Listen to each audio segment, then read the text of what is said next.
Hey guys, welcome back to another video. In this video, this is the second tutorial for the CRUD app with Python. And in this video, we're gonna be just making sure that we have all the basic things for our CRUD app. And before we jump into it, make sure to subscribe to my channel if you aren't already subscribed. And let's just go into it. So first, I would like to go update our homepage.html. I'm just gonna open that real quick. Homepage.html should be right around here. Here it is. Let me zoom into it, and over here, let's add our form that can help you insert values into data. Insert values. We can say insert your first and last name, and then right here we can have a form,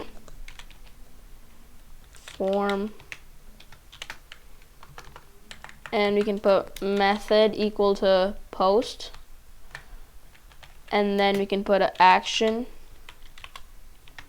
equal to we can change the action later.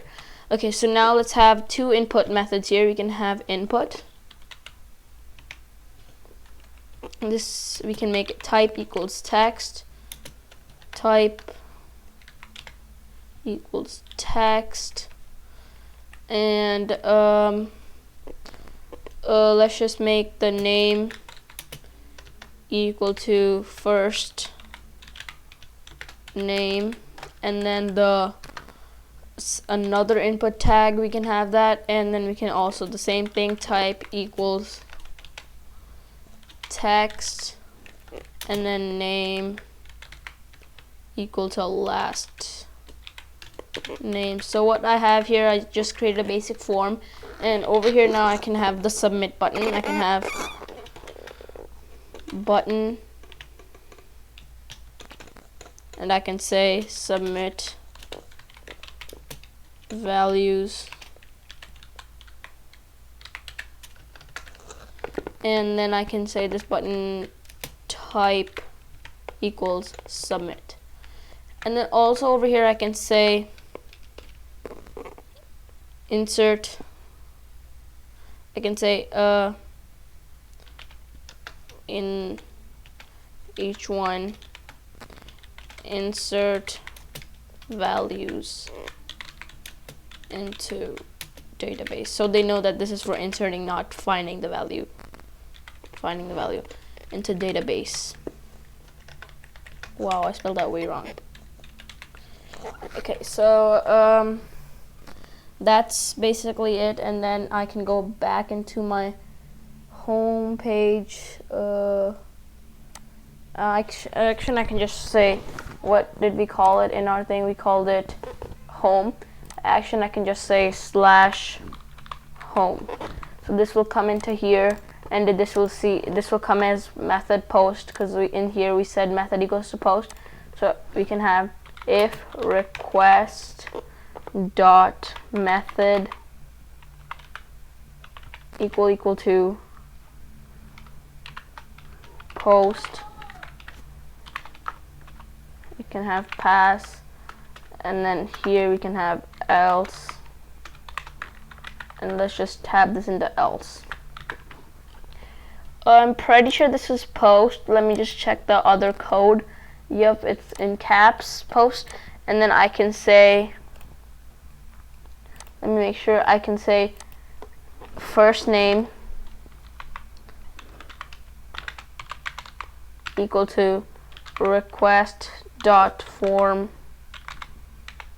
and then I could put in the name that I put it in the homepage.html file, which was first name and first underscore name, and then I can let me just copy this, and let's change this to last name, and then let's change this to also last name. So now what we want to do is let's just pass this into, let's just return render template. Let's make an HTML file. Let's just call this done.html.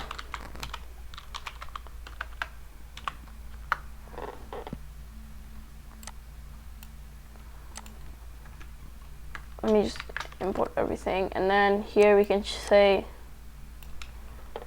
CRUD app, and right here we can say inserted successfully. Let me see if that's not spelling.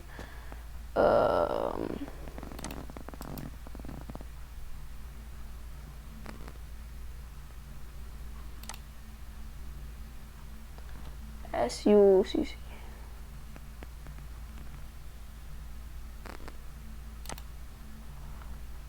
Here's the correct spelling. There's two S. My bad, guys. And insert it successfully, and then we can have a button. Let's wrap this into a H2 tag, and then over here let's have a /H2. Okay, now here we can have a button to go back to our home, and we can say go home. Now we can wrap this in an A tag, which says it leads to somewhere. Let's just copy this, paste this at the end, and then over here we can have href equals to /home. Actually, let's just have it a slash, because in here we had it's slash, and actually we can change it over here also to slash. And so let's just insert it over here. Let's just pass in done.html, and then let's just print to our screen, print first name plus a space plus last name. Now if you run this, it runs. So let's go into our tab, insert values into your database. You can have 1 and 1, submit values, method not allowed. Okay, over here I forgot to add methods equal to list post and get. Now let's run this. 1 and then 1, submit, inserted successfully. That's good. And let's see if I printed it to our screen. Yep, I printed 1. So that's it for this video. In the next video, we're going to be creating the SQLite database to insert the values into the database, so even if the user refreshes the page, they can come back later and access their values. So that's it for this video. Thanks for watching, and subscribe to my channel so we can beat the YouTube algorithm together, and peace.